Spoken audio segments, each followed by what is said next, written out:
Assalamualaikum warahmatullahi wabarakatuh.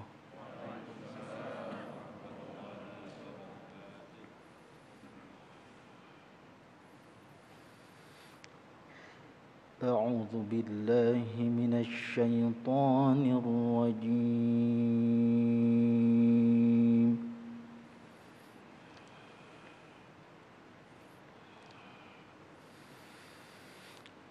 Bismillahirrahmanirrahim.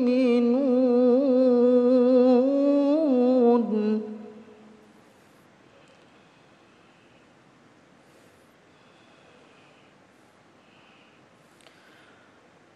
Wal qalami wa ma yasturun.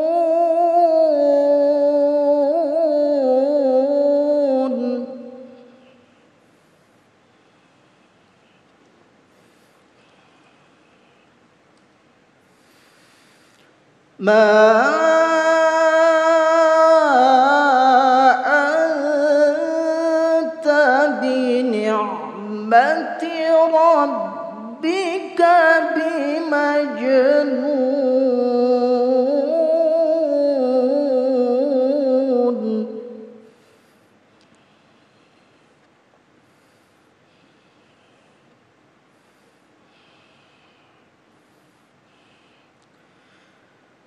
Wa inna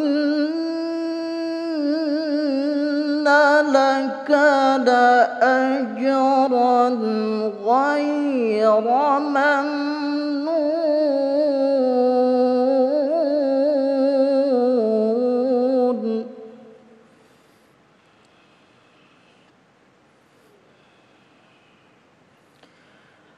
Wa innaka la'ala khuluqin 'azim.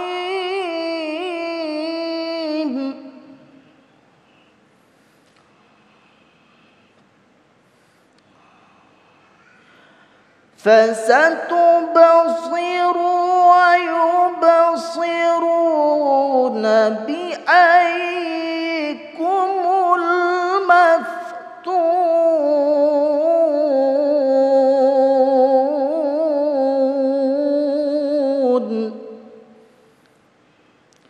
Sadaqallahul azim. Assalamualaikum warahmatullahi wabarakatuh.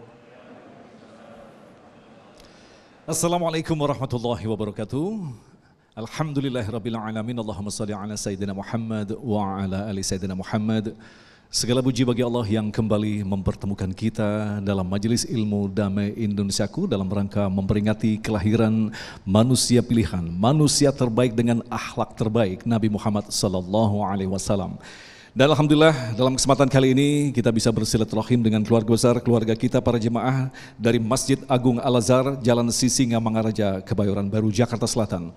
Tema yang akan kita angkat adalah uswatun hasanah. Insya Allah tema ini akan disampaikan oleh guru-guru yang kita cintai telah hadir bersama kita.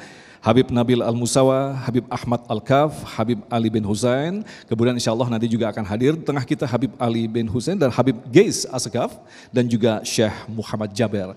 Baiklah pemirsa, inilah Damai Indonesiaku yang dipersembahkan oleh Sarung Wadimor, tentu sarung kita.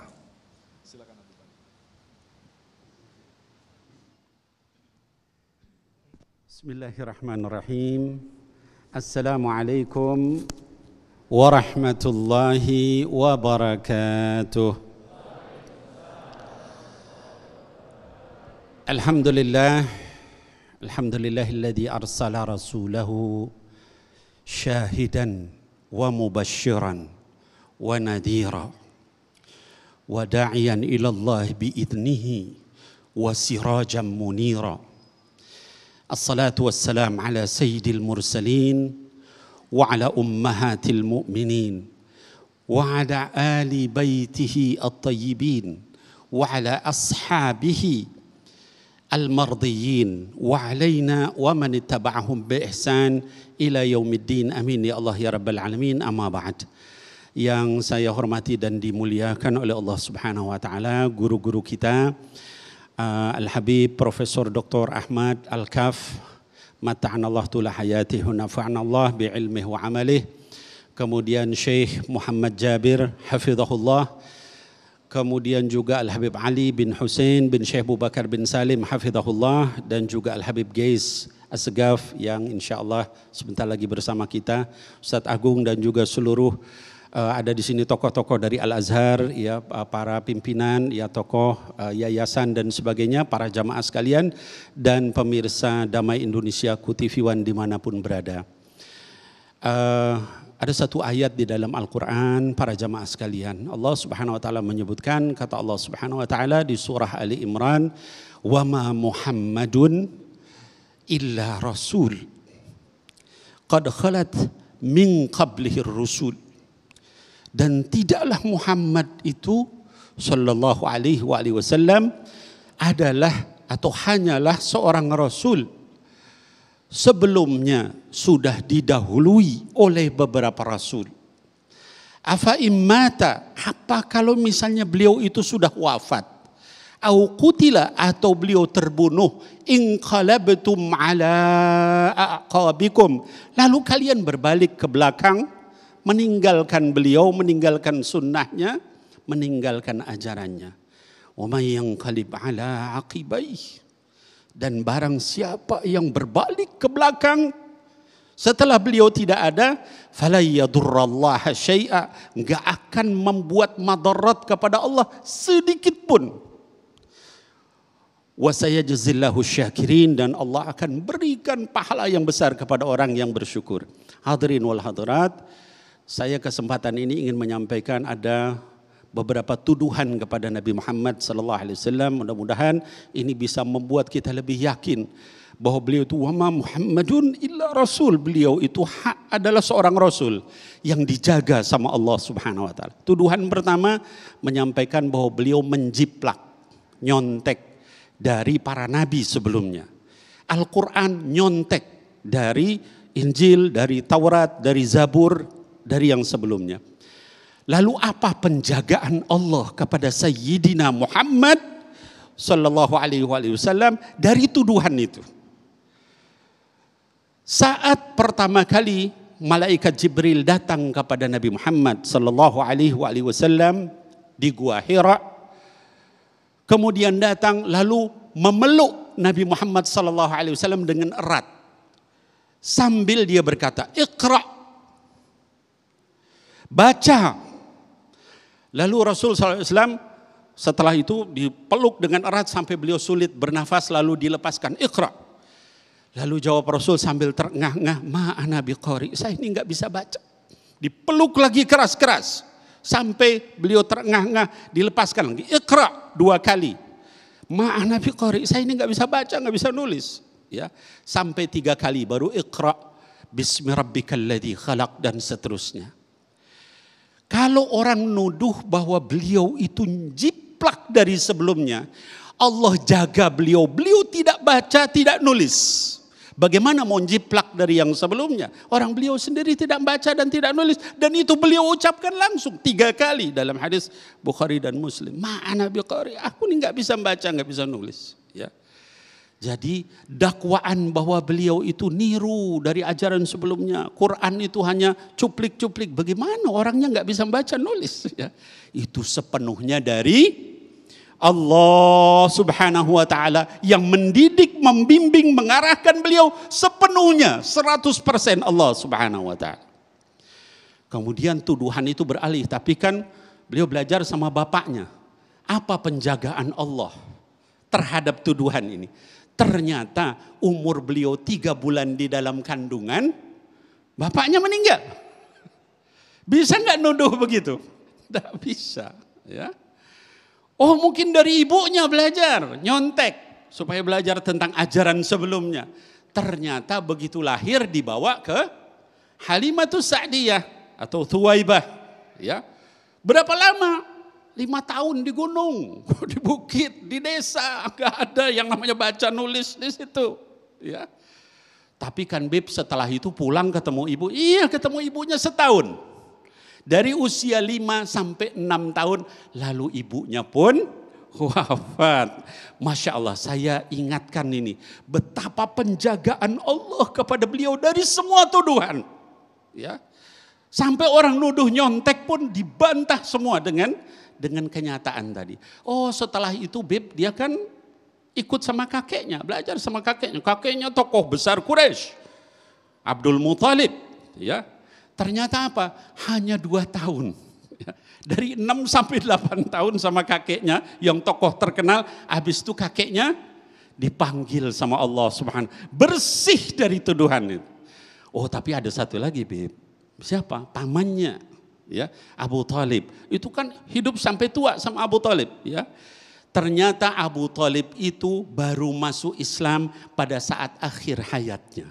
Ini ada 2 riwayat, ya, beliau dinyatakan, sebagian menyatakan beliau masuk Islam di akhir hayatnya, sebagian menyatakan beliau sampai meninggal tidak Islam. Saya memilih pendapat yang lebih selamat, yaitu beliau masuk Islam ketika sebelum wafat. Ya. Artinya apa? Kalau dia meyakini ajaran, ngajarin, masa dia baru masuk Islam di akhir, dari awal? Ya. Kenapa beliau tidak mau masuk? Ini menunjukkan sepenuhnya penjagaan dari Allah Subhanahu wa taala, ya. Nah, kemudian tuduhan berikutnya, hadirin wal hadirat yang dimuliakan Allah, ada yang menyatakan, saya sampai enggak enak mau nyebutkan, ya, bahwa Rasulullah itu seks maniak. Innalillah wa inna ilaihi rajiun. Bagaimana orang muslim menyampaikan Rasulullah itu seks maniak? Kenapa? Istrinya 11, Beb. Dicerai. Sisanya 9 yang bersama beliau. Itu beliau adalah seks maniak. Ternyata seks maniak itu, Bapak Ibu sekalian, adalah kalau dia dari sejak muda, orang seks maniak itu dari sejak muda tuh main perempuan, ya. Dan orang seks maniak itu dari sejak muda dia menggila luar biasa. Ternyata Rasul menikah pada usia 25 tahun, ya. Jadi enggak ada terbantahkan, ya. Bahkan menikahnya dengan janda udah tua lagi, umur 40 tahun. Jadi hadirin wal hadirat yang dimuliakan Allah, wa ma Muhammadun illa rasul. Beliau itu hanyalah seorang rasul, dijaga sama Allah dari tuduhan apapun kepada diri beliau. Maka jadilah kita orang yang sungguh-sungguh beriman kepada beliau 100% dan kita dukung dakwah beliau. Wallahu a'lam bishawab. Fa aqulu qawli hadza wa astaghfirullah li wa lakum. Billahi taufiq wal hidayah. Assalamualaikum warahmatullahi wabarakatuh. Waalaikumsalam warahmatullahi wabarakatuh. Silakan kembali ke tempat duduk, Habibana. Dan itulah tadi pemirsa yang dirahmati Allah, tuduhan-tuduhan buruk yang dialamatkan kepada pribadi agung Nabi Muhammad SAW justru menunjukkan kebenaran daripada apa yang dibawa oleh Rasulullah. Karena jelas kita meyakini bahwa Allah tidak pernah salah untuk memilihkan dan dihadirkan di hadapan kita manusia pilihan yang mengemban risalah Islam di muka bumi ini. Tentu saja kita harus jujur menghadirkan kebersihan hati dalam membaca sirah Rasulullah SAW. Selanjutnya nanti insya Allah Habibana Ahmad Al-Kaf akan menjelaskan kepada kita siapakah sesungguhnya nasab-nasab mulia daripada Rasulullah SAW. Selepas pesan-pesan berikut ini, Damai Indonesiaku yang dipersembahkan oleh Sarung Wadimor, tentu sarung kita.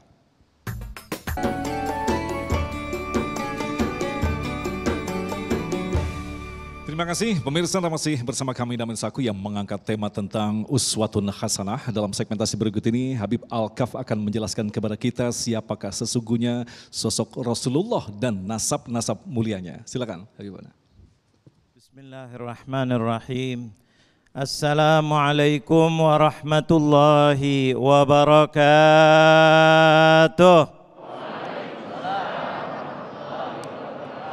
Alhamdulillah wassalatu wassalamu ala Rasulillah Sayyidina wa maulana Muhammad Al-Fatih lima ughliq wal khatimi lima sabaq Nasiril haqqi bil haqq wal hadi ila siratikal mustaqim wa ala alihi wa sahbihi haqqa qadrihi wa miqdarihil azim.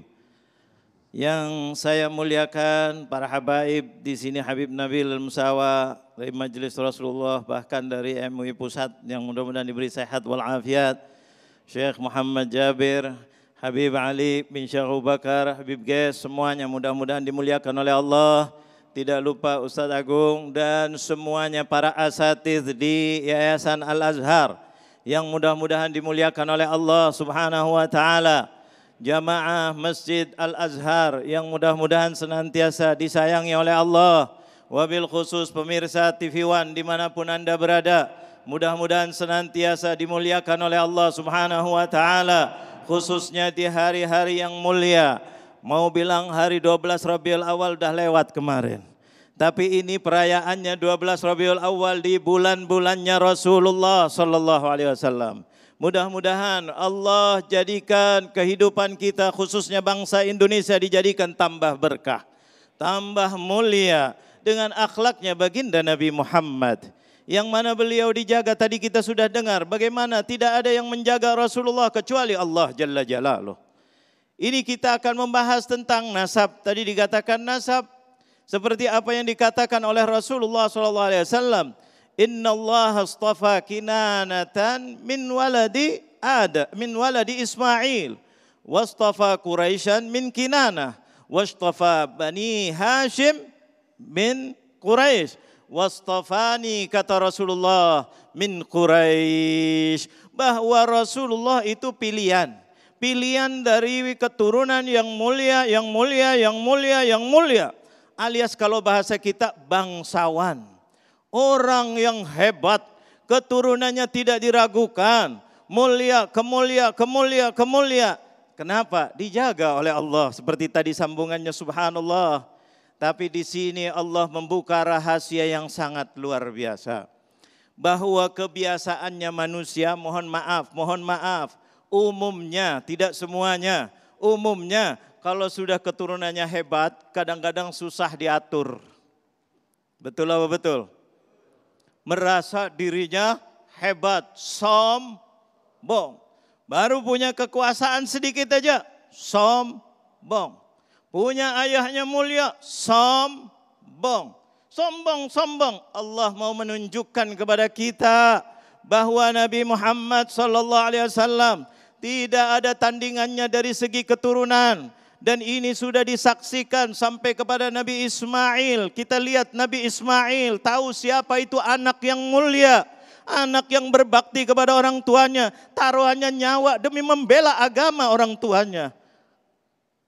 Kata Nabi Ismail, kerjakan wahai ayahku, taruhannya nyawanya demi untuk membela risalahnya Nabi Ibrahim alaihissalam. Sampai salawat yang paling mulia yang diajarkan baginda Nabi Muhammad, salawat Ibrahimiyah. Salawat yang dari lisannya baginda Nabi Muhammad. Allahumma salli ala Sayyidina Muhammad wa ala ali Sayyidina Muhammad kama sallaita ala Sayyidina Ibrahim wa ala ali Sayyidina Ibrahim. Coba, tidak dikatakan nabi-nabi yang lain.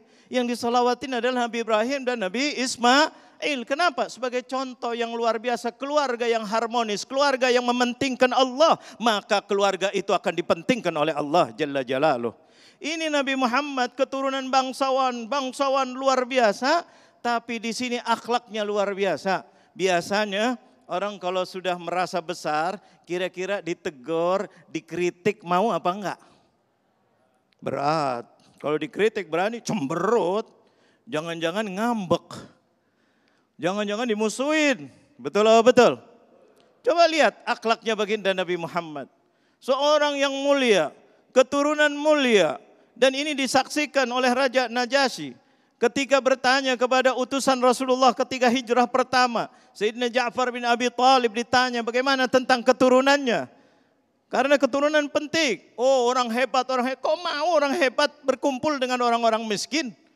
Itu Rasulullah ditegur, diberi kritikan, diberi arahan oleh sahabat Nabi. Menerima, subhanallah dengan senang hati. Ketika mau perang Badar, ketika mau bikin perang Khandak dan seterusnya. Banyak lagi arahan-arahan. Istrinya memberikan isyarah kepada Rasulullah pendapat. Terima. Itulah Rasulullah SAW padahal bangsawan. Dan tidak begitu lagi kita membaca Al-Quran. Bagaimana akhlaknya Rasulullah. Ini mau menunjukkan semuanya untuk apa? Bahwa akhlak yang mulia luar biasa tidak ada kecuali ada pada baginda Nabi Muhammad. Dalam Al-Quran sampai kita membaca dapat pahala. Di situ adalah teguran daripada Allah kepada baginda Nabi Muhammad. Apa tidak ingat dalam surat Abasa wa Tawalla? Abasa wa Tawalla, Rasulullah agak cemberut sedikit. Ditegur oleh Allah Jalla Jalaluh. Ditegur gara-gara ada datang ketika itu Rasulullah ijtihad. Ijtihad, kepengen berdakwah. Pikirnya kalau orang yang didakwai orang besar-besar biasanya pengikutnya pada ikut. Kalau sudah masuk Islam itu biasanya anak buahnya ikut. Maka Rasulullah berdakwah kepada orang-orang yang besar. Ketika dakwah orang besar ada orang miskin, orang buta. Abdullah bin Ummi Maktub datang kepada Rasulullah. Beliau tidak melihat ada orang-orang sini. Tapi karena tahu Rasulullah itu orangnya baik, maka bertanya kepada Rasulullah. Berilah ilmu yang diajarkan oleh Allah Jalla Jalaluh. Akhirnya Rasulullah, ya Allah kok datang ini, takut nanti orang ini lari. Biasanya orang besar itu mau dakwah dengan bersama orang yang besar. Maka Rasulullah agak sedikit cemberut, ditegur oleh Allah. Abasa wa tawalla an ja'ahul a'ma. Kisah ringkasnya apa yang terjadi di sini untuk menunjukkan akhlaknya Rasulullah. Rasulullah tidak dendam dengan Abdullah bin Ummi Maktub, orang yang miskin, orang yang buta. Tapi setelah itu malah Rasulullah kalau duduk lagi di dalam majlis, datang Abdullah bin Ummi Maktub. Dari jauh Rasulullah langsung bangun, membentangkan serbannya, mengatakan apa kalimat? Marhaban birrajulil ladzi atabani fihi rabbi. Selamat datang wahai orang yang telah aku makin disayang oleh Allah. Diingatkan, ditegur oleh Allah Jalla Jalaluh. Didudukkan di sampingnya Rasulullah. Orang miskin, orang buta yang menjadikan Allah tambah sayang kepada Rasulullah. Makanya Allah tidak lepas mengatakan wa innaka la'ala khuluqin azim. Mudah-mudahan kita menjadikan Rasulullah adalah uswahnya kita. Insya Allah Indonesia ke depan makin diberkahi oleh Allah Subhanahu wa Ta'ala. Amin, ya Rabbal Alamin. Terima kasih Habibana, dan itulah tadi pemirsa yang dirahmati Allah. Manusia mulia terlahir dari keturunan yang mulia. Inilah menjadi salah satu modal Rasulullah harus memperbaiki kualitas adab pada saat itu di mana penduduk dihadapkan pada kehidupan jahiliyah. Lantas bagaimanakah cara Rasulullah menghadirkan cahaya di dalam kegelapan? Tetaplah bersama kami, Damai Indonesiaku.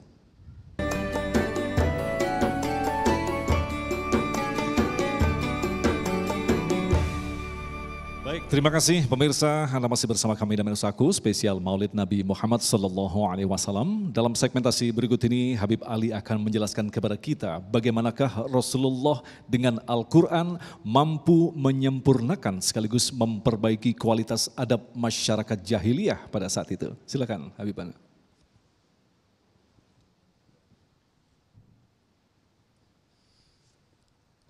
Assalamualaikum warahmatullahi wabarakatuh.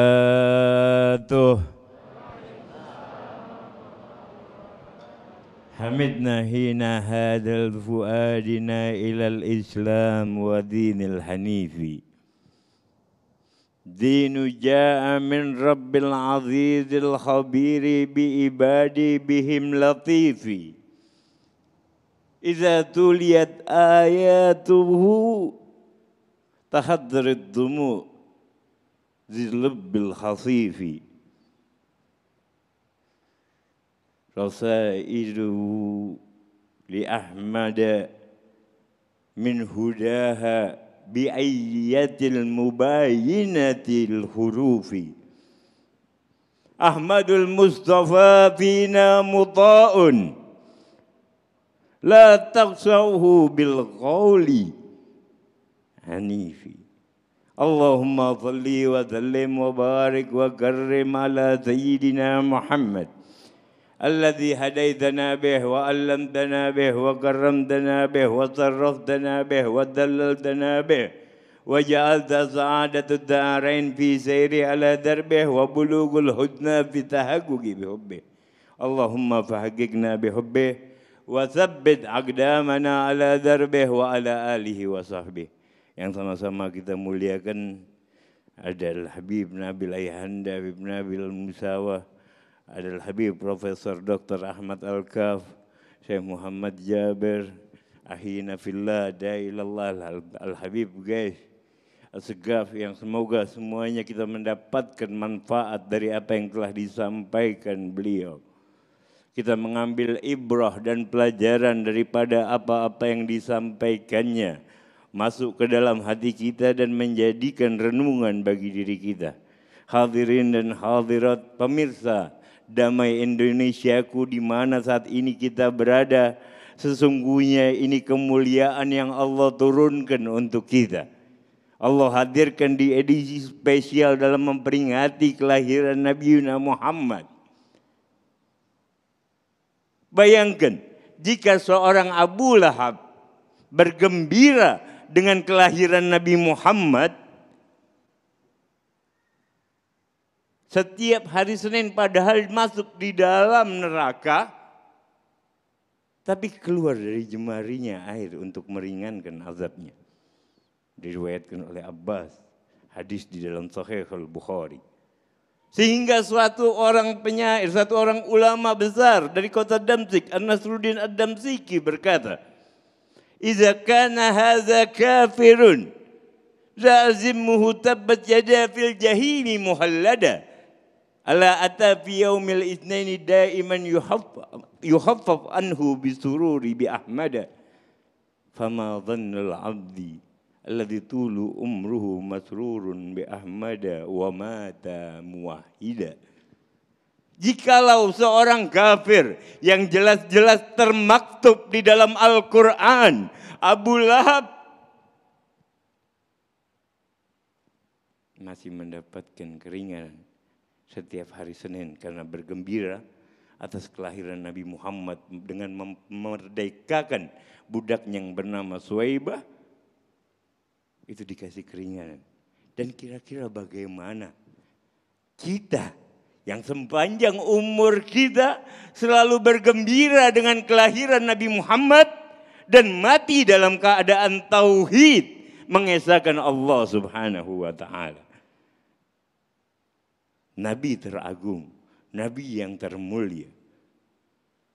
Bahkan ujiannya pun yang paling berat di antara nabi-nabi yang lain. Seorang ulama besar dari kota Damaskus, Syria, Ramadan Muhammad Ramadan Al-Buti, di dalam kitabnya mengatakan, seorang hamba berkewajiban mendapatkan taklif dari Allah. Apa itu taklif? Berupa tanggung jawab. Berupa tanggung jawab menjaga ini agama, menyerukan ini agama, mengajarkan ini agama, agar Islam tetap teresah, Allah menjadi satu-satunya Tuhan yang disembah. Tapi semakin besar seorang hamba yang dicintai oleh Allah, akan semakin besar pula ujiannya. Kapan seorang wajib sholat? Kalau dia sudah jadi mukallaf, yaitu sudah jadi taklif agil dan balik. Kewajiban baru datang ketika mereka betul-betul sudah mampu melaksanakan. Dan yang terberat kewajiban, kalau tidak ada taklif maka tidak akan ada penghambaan. Jikalau tidak ada penghambaan maka kita tidak layak menyebut diri kita sebagai hamba Allah. Karena Allah berfirman di dalam Al-Quran, "Wa ma khalaqtul jinna wal insa illa liya'budun." Dan tidak aku ciptakan jin dan manusia kecuali untuk menyembah kepada Allah. Jadi ketika agama ini dijaga, itu tugas yang pertama. Pasti ada ujian dan cobaan berikutnya adalah tugas yang kedua untuk menjaga ini agama yang fitrah dari Allah, Tuhan semesta alam. Maka ujian terberat yang sering kita dengar bagaimana ketika masa mudanya Nabi Muhammad bergelar Al-Amin. Dipercayai oleh semua penduduk kota Mekah. Siapa yang tidak percaya kepada Nabi Muhammad? Sampai mendapat julukan gelar orang yang sangat terpercaya. Tapi ketika beliau menyerukan di saat risalah telah tiba, pertama masih secara rahasia seperti yang dijelaskan tadi, masuk kepada para pemuka-pemuka, tidak diterima. Lantas di tahun ketiga Hijriah disuruh terang-terangan Nabi Muhammad. Ketika memanggil bangsa Ayo bangsa Arab berkumpullah di Bukit Safa. Apa yang didapatkan oleh Nabi Muhammad? Ya Muhammad, untuk ini kau panggil kami, kata Abu Lahab. Celakalah kau ya Muhammad. Lantas turunlah surat Tabbat Yada. Begitupun ketika Nabi Muhammad berhijrah ke kota Taif, apa yang diinginkan oleh Nabi Muhammad? Hanya menyerukan agar tidak menyembah berhala yang tidak ada gunanya. Bahkan ada satu bangsa Arab dari bangsa Hanafi yang punya Tuhannya dari roti. Ketika dalam masa paceklik itu Tuhan dimakan. Bayangkan kebodohan Arab jahiliyah saat itu. Dan ini diakui bukan hanya oleh umat muslim, tapi bahkan para cendekiawan barat mengakui tiada orang yang terhebat yang pernah diciptakan oleh Allah kecuali baginda Nabi besar Muhammad bin Abdullah sallallahu alaihi wasallam, karena dia memiliki beban yang sangat berat. Masuk kota Taif dilempari sehingga dia berdoa, ya Allah, Allahumma inni asqu di'fa quwwati wa qillahillati wa hawinni 'alan nas ya arhamar rahimin ya rabbul mustad'ifin. Ya Allah, aku memohon atas kelemahanku, atas kekurangan siasatku di hadapan manusia, atas kelemahanku menghadapi manusia. Kau Tuhan yang maha pengasih lagi maha penyayang. Kau Tuhan yang membantu mereka yang lemah. Setelah ini pingin kau bawa kemana aku ya Rabb? Ila ba'idin yahtajumuni au ila gharibin malaktahu amri. Kepada orang yang dekat, kepada yang jauh yang akan melukaiku, atau kepada yang dekat yang tetap asal kau ridho kepadaku ya Rabb. Aku tidak pedulikan itu semua. Itulah penghambaan hakiki dari baginda Nabi Muhammad. Michael Hart, pengarang 100 tokoh terpopuler, ini ilmuwan barat, mengatakan yang pertama adalah baginda Nabi Muhammad. Di dalam buku tersebut dia mengatakan misi yang selesai dengan tuntas, dengan waktu yang paling singkat, dengan memiliki umat yang paling banyak hingga kita mengenal Islam sampai saat ini adalah berkat jasa Nabi Muhammad. Dan Bernardetto, seorang penulis dari Inggris, mengatakan seandainya Nabi Muhammad hadir di ini zaman, laksana permasalahan-permasalahan yang ada di ini zaman akan terselesaikan dan manusia semua akan hidup dalam damai dan kebahagiaan.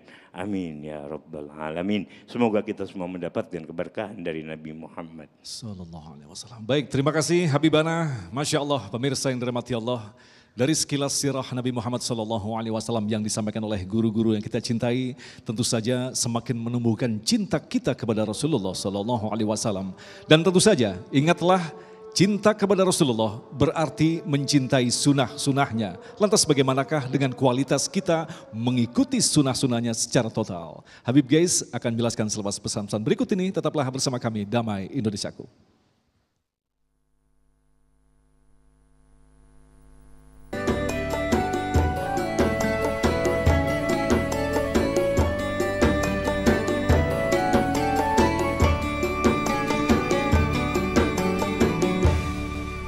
Terima kasih pemirsa, masih bersama kami Damai Indonesiaku yang mengangkat tema tentang uswatun hasanah. Tentu saja kita ketahui mustahil kita mengatakan kita beriman kepada Allah tanpa pernah cinta kepada Rasulullah beserta sunnah-sunnahnya. Lantas bagaimanakah membangun cinta di dalam diri kita? Habib Gais akan menjelaskannya. Silakan Habibana.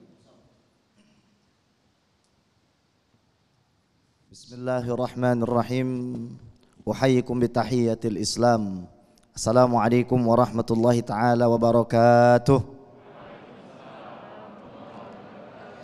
Alhamdulillah. Wassalatu wassalamu ala Sayyidina Rasulillah Sayyidina Muhammad ibn Abdillah wa ala alihi wa sahbihi wa mawalah. Wa la hawla wa la quwwata illa billah. Ashhadu an la ilaha illallah wahdahu la syarika lah. Wa ashhadu anna sayyidana wa maulana Muhammadan abduhu wa rasuluhu la nabiyya wa la rasula ba'dah. Amma ba'du fanawayna ata'allum wa ta'lim wal ifadah wal istifadah wan naf'a wal intifa', wal hatha 'ala tamassuki bi kitabillah wa sunnati Rasulillah ibtigha'an li mardatillahi wa wajhil karim. Allahumma faqihna fid din wa 'allimna ta'wil waj'alna minal ladzina yastami'una al-qawla fayattabi'una ahsanah. Allahumma arinal haqqa haqqan warzuqna ittiba'ah wa arinal batila batila warzuqna ijtinabah wa adkhilna bi rahmatika fi ibadikas salihin. Amin ya rabbal alamin. Yang kami muliakan dan hormati guru-guru kami, habaib-habaib kita semua, Al-Habib Nabil bin Fuad Al-Musawa, Al-Habib Ali bin Syekh Abu Bakar bin Salim, Al-Ustadz Ad-Doktor Ahmad Al-Kaf, dan saudara kita tercinta Syekh Muhammad Jabir, serta para muhibbin dan muhibbat baginda Nabi Muhammad sallallahu alaihi wasallam yang berbahagia. Kita sekarang berada pada waktu yang mulia. Karena kita sedang rindu. Rindu dengan sesosok manusia yang pasti memuliakan kita. Yang lebih mencintai kita dari orang tua kita. Yang lebih mengharapkan perjumpaan dengan kita dari seluruh keturunan anak cucu kita. Dan semua itu akan terbukti kelak pada hari yauma yafirrul mar'u min akhihi wa ummihi wa abihi wa sahibatihi wa bani likulli imri'in minhum yauma idzin sya'nu yughni. Pada hari itu orang tua kita seolah tidak mengenal kita. Anak kita akan lari tunggang langgang kocar kacir meninggalkan kita. Suami istri akan bermusuhan, masing-masing sahabat tidak peduli karena masing-masing punya urusan dengan Allah Subhanahu wa taala. Hanya ada satu manusia yang peduli dengan antum, yang sayang sama antum pada saat semua makhluk nggak ada yang peduli. Dialah Sayyiduna Muhammad sallallahu alaihi wasallam. Namun apa yang sudah kita lakukan sama Nabi Muhammad? Kita tidak rindu sama Nabi Muhammad. Ada orang sholat, batinnya tidak ada Nabi Muhammad. Ada orang sedekah, batinnya tidak ada Nabi Muhammad.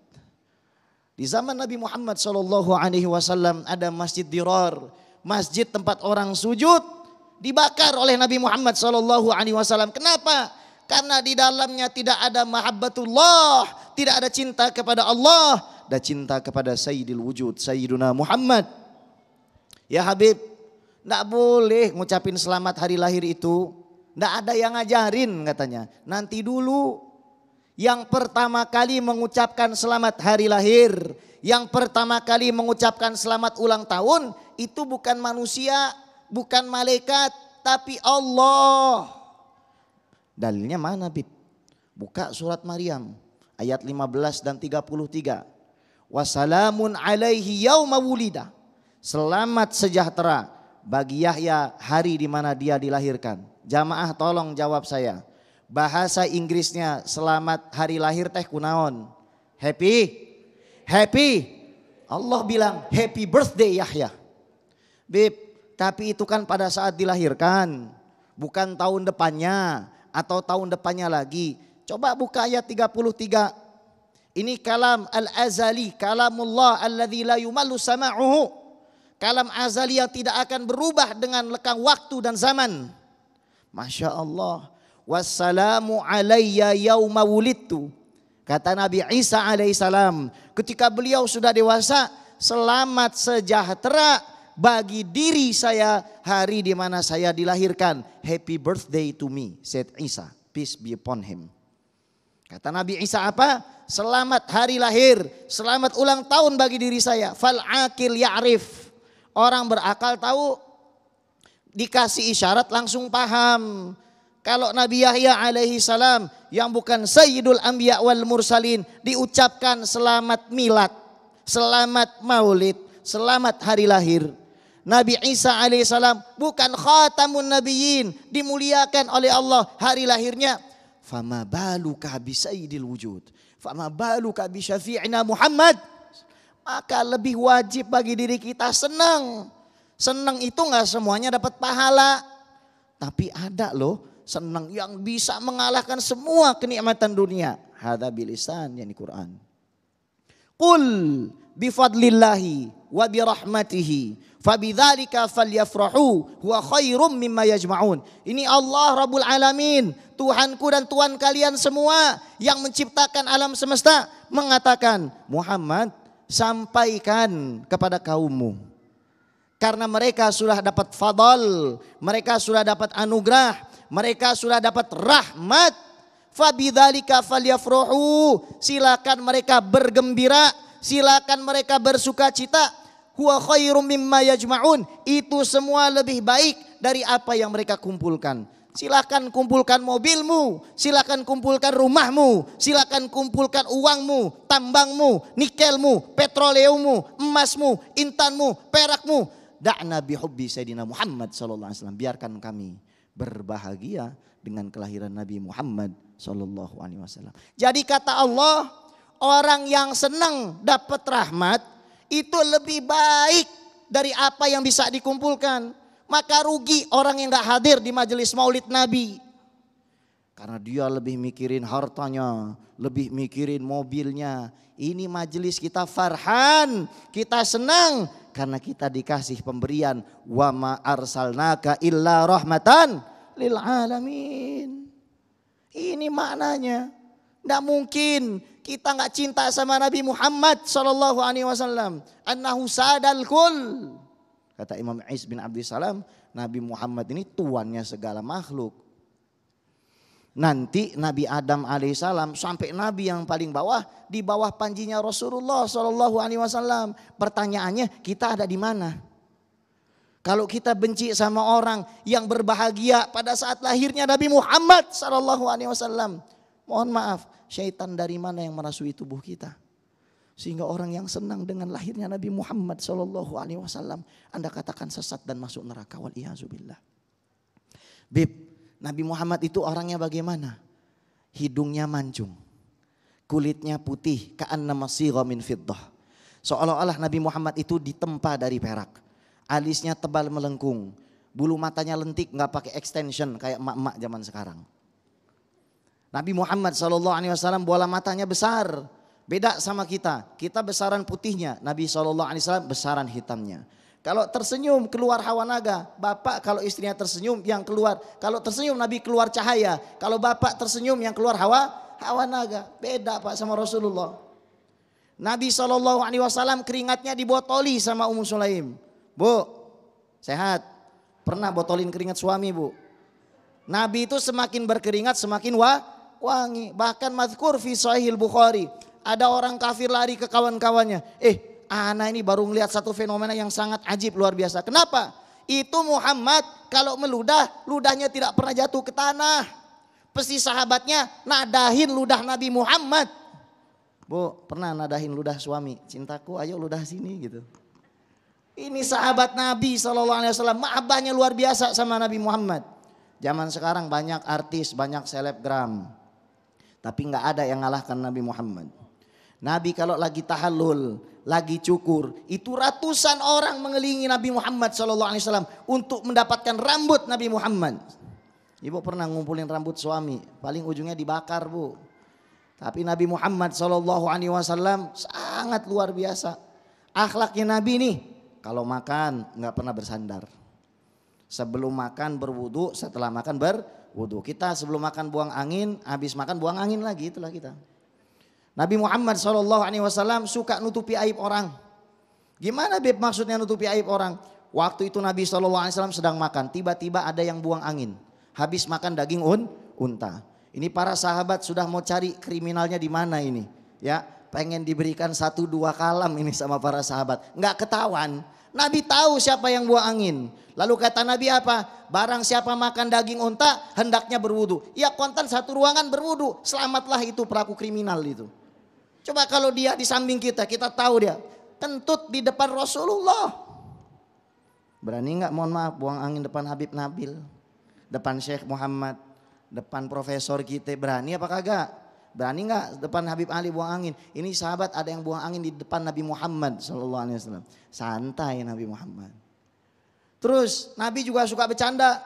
Lagi makan kurma, meleng dikit. Sayyidina Ali ini kan Masya Allah Imam Ali ini. Akhirnya biji-biji kurma di tempat Sayyidina Ali ditimpain ke piringnya Rasulullah. Ya Rasulullah, kamu lapar berarti Rasulullah. Makannya sangat banyak. Oh, Ali ente lebih lapar sampai bijinya ente telan. Nabi kok dilawan? Nabi kok dilawan? Nggak ada ceritanya seorang Nabi dan Rasul gagap. Nggak ada ceritanya. Nabi itu kalau berhujah, des, nggak bisa dikalahkan kemuliaan Nabi Muhammad SAW. Kita semua nanti disayangi sama Nabi Muhammad, dicintai sama Nabi Muhammad. Tidakkah kita rindu sama Nabi Muhammad? Tapi kenapa kita sedikit sholawat sama Nabi Muhammad? Zaman sekarang orang lebih sering telepon istrinya, telepon bosnya, telepon keluarganya, tapi belum tentu diangkat. Namun apabila kita telepon Nabi Muhammad SAW, pasti diangkat, langsung dijawab. Emang Habib guys ada nomor teleponnya? Ada. Mau ana telepon sekarang? Bu, saya telepon Nabi Muhammad ya. Ya, assalamu alaika ya sayyidi ya Rasulullah. Itu Nabi langsung jawab, waalaikumsalam ya Ges bin Abdurrahman As-Segaf. Bukan cuma nama saya, tapi nama ayah saya disebut sama Nabi Muhammad SAW. Jangan kira Nabi nggak kenal orang-orang Kebayoran Baru. Jangan kira Nabi nggak paham orang-orang Medan, orang Papua. Kalau dia ngucap salam kepada Nabi Muhammad SAW, pasti dikenal. Kalau hati kita tuh sudah penuh mahabbah dan cinta sama Nabi Muhammad SAW, nggak ada yang bisa bikin kita risau dan galau. Maka salaf-salaf kami Alawiyin mengajarkan kepada kami, kalau misalkan lagi sedih, diejek orang, direndahkan, dihina, langsung batin kita connect sama Nabi Muhammad. Assalamu alaika ya sayyidi ya Rasulullah. Begitu indahnya dirimu ya Rasulullah. Semoga kita semua diakui umatnya Nabi Muhammad. Dan kita bisa bersama Nabi Muhammad.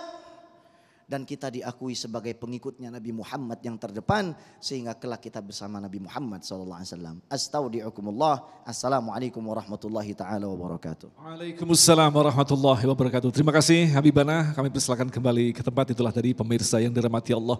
Luar biasa sekali ketika kita disiapkan jutaan lembar untuk menulis keagungan Rasulullah. Barangkali tidak cukup karena Rasulullah mampu menghadirkan akhlak dari apa yang telah dibacanya, yaitu Al-Quran. Karena Rasulullah sendiri adalah Al-Quran yang berjalan. Insya Allah Syekh Muhammad Jaber akan menjelaskan selepas pesan-pesan berikut ini. Tetaplah bersama kami, Damai Indonesiaku.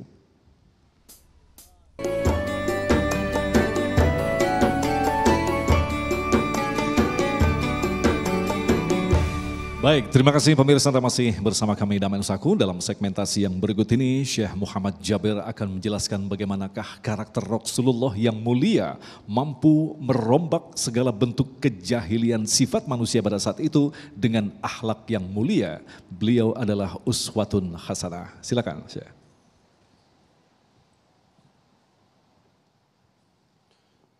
Bismillahirrahmanirrahim. Assalamualaikum warahmatullahi wabarakatuh. Alhamdulillahi rabbil alamin.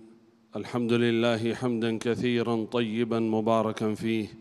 Allahumma lakal hamdu hatta tarda, wa lakal hamdu idha radit, wa lakal hamdu ba'da ar-ridha. يا ربنا لك الحمد كما ينبغي لجلال وجهك وعظيم سلطانك.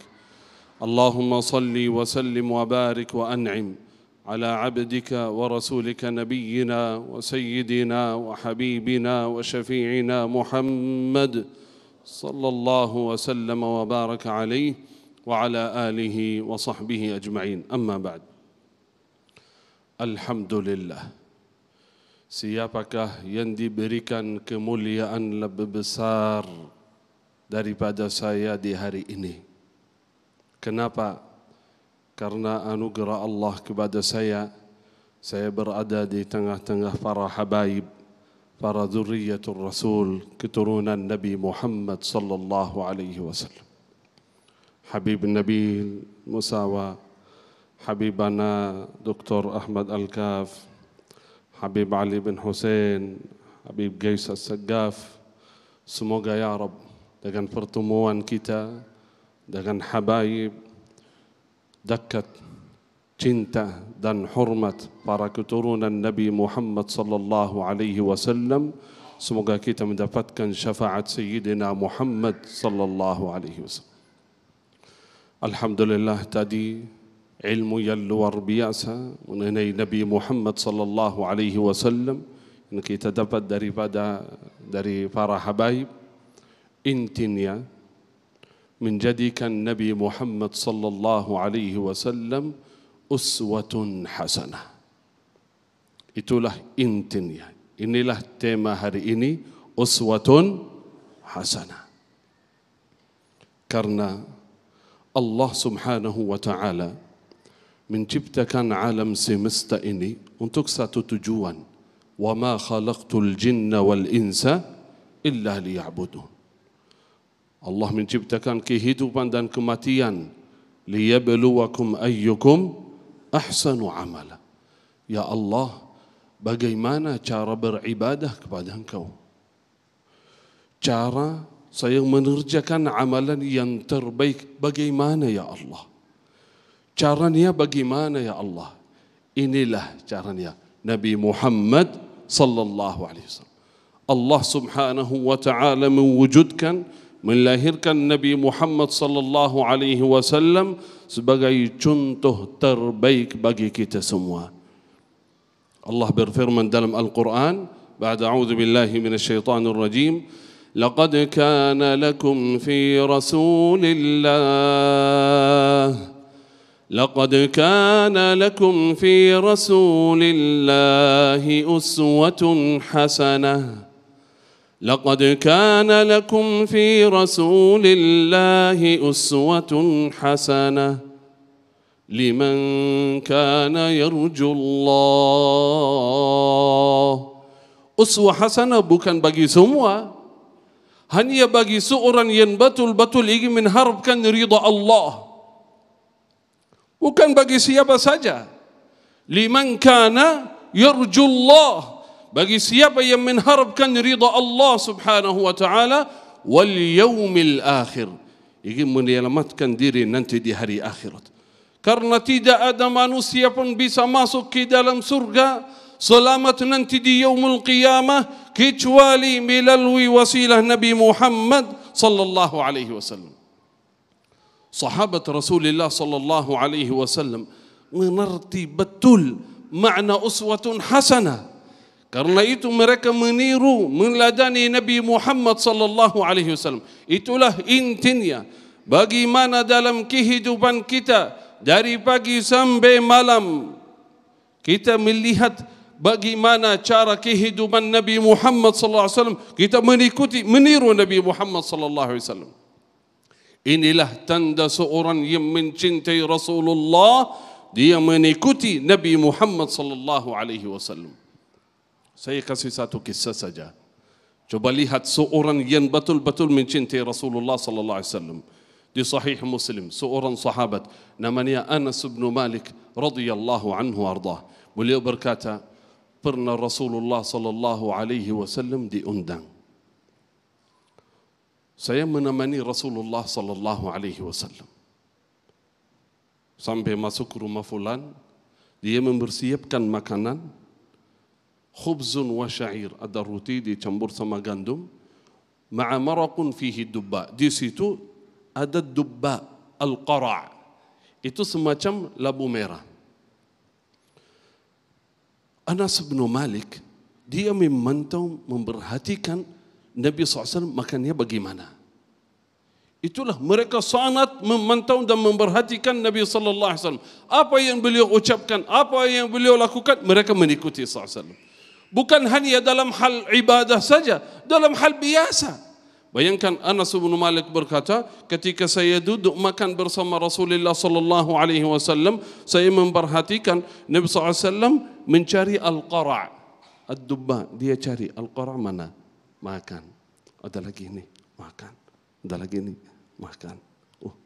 Kata Anas, berarti Rasulullah suka makan al-qara'. Kata Anas apa?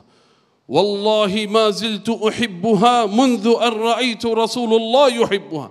Sejak saya melihat Nabi sallallahu alaihi wasallam suka makan al-qara itu, ad-duba, saya sangat suka makan al-qara. Bayangkan. Kalau tidak suka al-qara enggak apa-apa. Kalau tidak suka makan apa yang suka Rasulullah tidak masalah, bukan hal ibadah. Tetapi kalau cari al-qara itu, masak al-qara dan makan karena Rasulullah suka, itu menjadi ibadah. Bukti kecintaan kita terhadap Rasulullah sallallahu alaihi wasallam. Berarti sahabat Rasulullah bukan hanya memantau Rasulullah SAW dalam hal ibadah, salat dan lainnya, tetapi dalam kebiasaan beliau, apa yang beliau suka, apa yang beliau kerjakan, mereka suka dan mengerjakan. Itulah makna uswatun hasanah. Karena mereka yakin bahawa Nabi Muhammad sallallahu alaihi wasallam bukan manusia biasa, tetapi manusia yang luar biasa. Karena itu saudara, di hari yang mulia ini bersama para habaib, saya ingin memberikan sebuah hadiah yang luar biasa. InsyaAllah bagi habaib itu sebuah sunnah yang penting sekali bagi saya. Alhamdulillah, anugerah Allah puluhan tahun saya mengerjakan sunnah ini, yaitu kebiasaan Nabi SAW setiap hari menggunakannya. Banyak umat Islam yang tidak kenal, tidak tahu sunnah ini. Mohon saya ambil ini. Ini namanya mud. Tahu mud enggak? Ini muddun nabawi. Mud ini alat takar yang biasa Nabi sallallahu alaihi wasallam menggunakannya. Dalam hadis sahih, Nabi sallallahu alaihi wasallam yatawaddau bil muddi, berwudu menggunakan mud. Ini alatnya. Ini bukan ukuran yang sembarangan. Ulama menjaga ini. Kenapa? Dari zaman Rasulullah sampai zaman ini, karena Nabi sallallahu alaihi wasallam setiap hari menggunakannya dalam wudu, dalam mandi, apalagi membayar zakat fitrah. Itulah makna cinta saudara. Cinta Rasulullah bukan hanya ngomong. Mengikuti Nabi SAW bukan hanya ngomong saja, tetapi praktik. Mencari apa yang beliau suka, apa yang beliau kerjakan, amalkan. Kalau dengar sunnah, apapun sunnahnya, amalkan walaupun seumur hidup sekali. Semoga menjadi sebab mendapatkan syafaat Sayyidina Muhammad sallallahu alaihi wasallam. Insyaallah nanti akhir acara, karena waktu singkat, saya izin berikan hadiah kepada. Nanti ada satu lagi saya kasih kepada pimpinan Al-Azhar insyaallah. Masyaallah. Dan bagi jemaah saya mau kasih satu hadiah Ustaz. Satu saja untuk siapa yang pernah mengerjakan sunnah yang belum pernah ada yang mengerjakannya. Ada enggak? Nanti insyaAllah setelah selesai, kalau ada yang sebutkan sunnah, kita tanya, kira-kira ada yang pernah kerjakan enggak? Kalau tidak ada, saya kasih sunnah. Usahakan sunnah yang pernah dengar, amalkan. Itulah bukti cinta kepada Nabi Muhammad SAW. Semoga kita semua mendapatkan syafaat Sayyidina Muhammad sallallahu alaihi wasallam. Amin ya rabbal alamin. Baik, terima kasih. Kita akan kembali lagi dengan segmentasi doa, dan insyaallah nanti dalam doa kita aminkan bersama, mudah-mudahan kita termasuk orang yang dimudahkan untuk melantunkan salawat, karena itulah kunci kita mendapatkan syafaat dari Rasulullah sallallahu alaihi wasallam.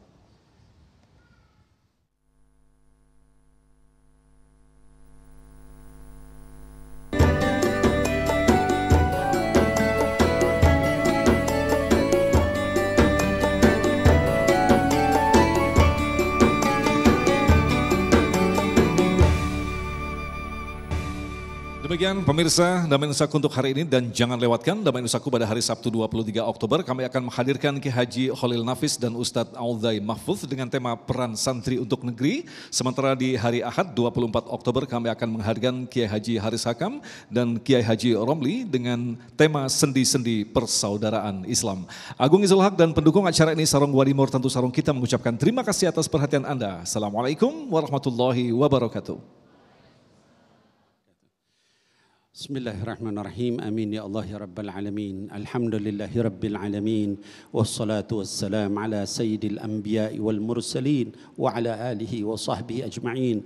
Allahumma inna nas'aluka min khairi ma sa'alaka minhu abduka wa nabiyyuka Muhammadun sallallahu alaihi wasallam wa ibaduka salihun, wa na'udzu bika min syarri ma sta'adaka minhu abduka wa nabiyyuka Muhammadun sallallahu alaihi wasallam wa ibaduka ibadukal salihun.